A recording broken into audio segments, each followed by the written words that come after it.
Hello everyone, welcome to my Emotional Intelligence PowerPoint for the Leadership and Healthcare course. My name is Kristen Howard. As background to this PowerPoint, as the CEO of my organization, I have noticed that my team is struggling. They seem to not be collaborating or supporting one another, in addition to morale being low, thus causing patient experience scores to overall decrease. The possible cause of this is the lack of team building, which is impacting productivity and overall efficiency. The best way to address all of these issues happening within our team are to initially focus on our leadership members. By enhancing our leadership members' emotional intelligence, we'll be able to increase the overall collaboration of the entire team, which will lead to a more efficient team as well. Before we delve into how to enhance one's emotional intelligence, specifically for the leadership team, it's important to understand what exactly emotional intelligence is. Emotional intelligence is a construct that unifies a variety of interpersonal skills. It's used to understand and work with other people's emotions in the midst of controlling your own. With a high emotional intelligence, you're able to recognize personal strengths and weaknesses, show sensitivity and respect for others, communicate openly, and challenge bias and intolerances, just to name a few. It does require both energy and maturity. Energy, meaning liveliness and stamina with which people approach their work, and maturity, meaning a refinement in social graces, tact, and capacity to grow and change.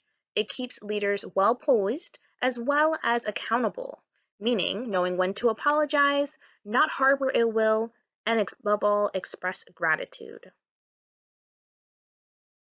When looking at emotional intelligence from a broader scope, or in terms of a team or an organization, there's a positive correlation between emotional intelligence and successful results within an organization, meaning that organizations that have a high aptitude of emotional intelligence are more likely to see successful results. There's also a positive correlation between cooperation and emotional intelligence. That meaning that emotional intelligence can impact cooperation because when team members are able to observe one another's emotions, show when their sensitivity towards others' feelings, and when they are able to carefully listen to all views, emotional intelligence can increase or decrease cooperation, depending on if this is exhibited.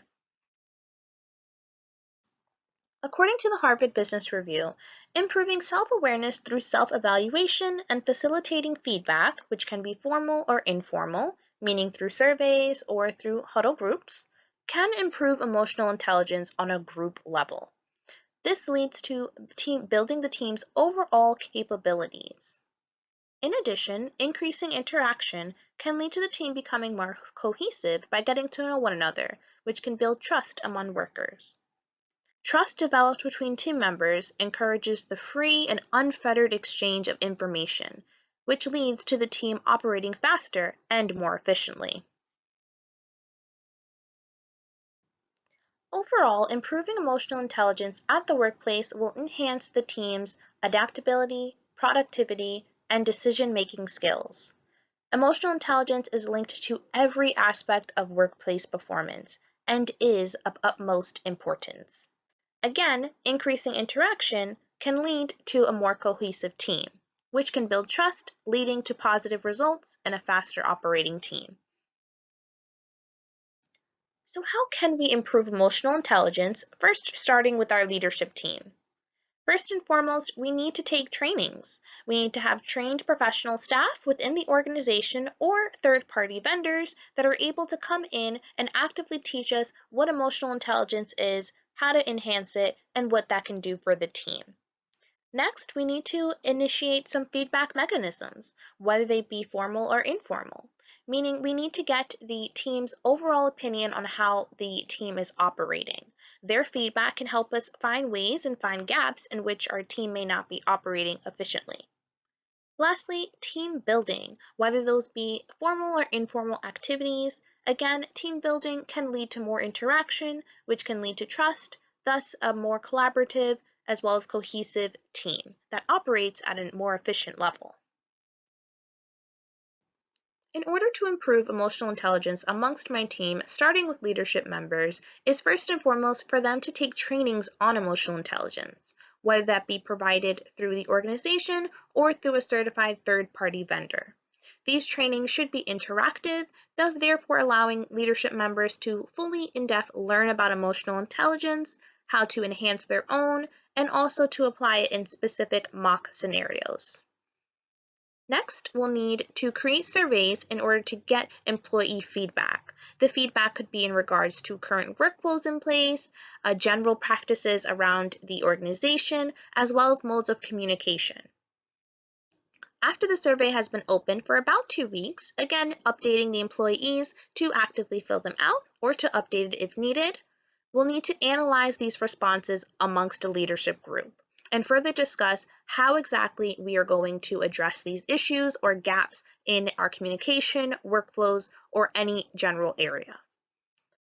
After analyzing the responses and coming up with a plan on how to address this, we will relay the results of the survey as well as these plans to address them to the general team. In addition to addressing the concerns, comments, or questions provided by employees in those surveys, we will also implement bi-weekly huddles. These huddles serve for the organization to not only relay any updates or any changes in workflows to the staff, but also as a way for staff members and leadership to meet on a consistent basis for the team to also relay any additional comments, concerns, or questions. This can serve also as a team building exercise by electing time within those huddles to perhaps do an icebreaker or a general collaborative effort just for the team to build and foster a connection outside of specific work-related topics. Next, we'll need to evaluate the progress after the first month and continue to reevaluate it every 3 months. We should expect to see a small spike in terms of collaboration, cohesiveness, and trust amongst the team after that first month, and we should still see a steady rise as the 3 months continue and every 3 months after that.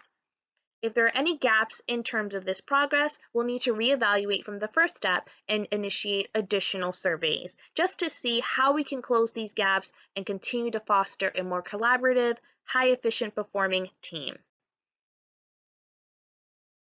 This is my success metrics table. A success metrics table is used to evaluate, indicate, and measure performance outcomes based on change initiatives. The first change initiative being team satisfaction. We do aim to increase it.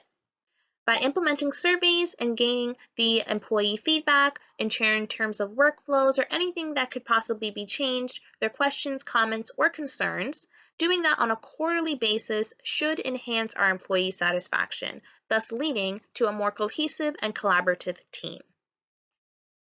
Improving communication and transparency by holding bi-weekly huddles, again, provides us with another platform to get employee feedback on any recent changes or any alterations happening within the team or organizational-wide.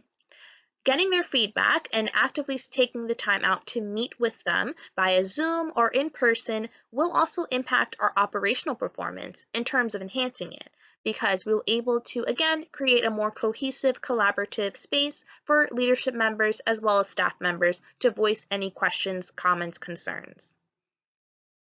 Lastly, enhancing emotional intelligence by holding trainings on an annual basis will also increase our operational performance. Training people on how emotional intelligence is so important in the workplace will create, again, a more collaborative, trusting, interactive space for all employees, regardless of their leadership or not. After a full year of these changes and constant reevaluations during the quarters and bi-weekly meetings, we should be able to reevaluate our overall improvement. If improvement has been shown, we can share the results and methods with other members, other departments, other executive leadership members, as well as expand emotional intelligence trainings to all employees. Because as I said in the beginning, emotional intelligence is of utmost importance for any positive and high-functioning workplace. Thank you all for listening to my presentation. I do hope you thoroughly enjoyed it. Again, my name is Kristen Howard. Goodbye and take care.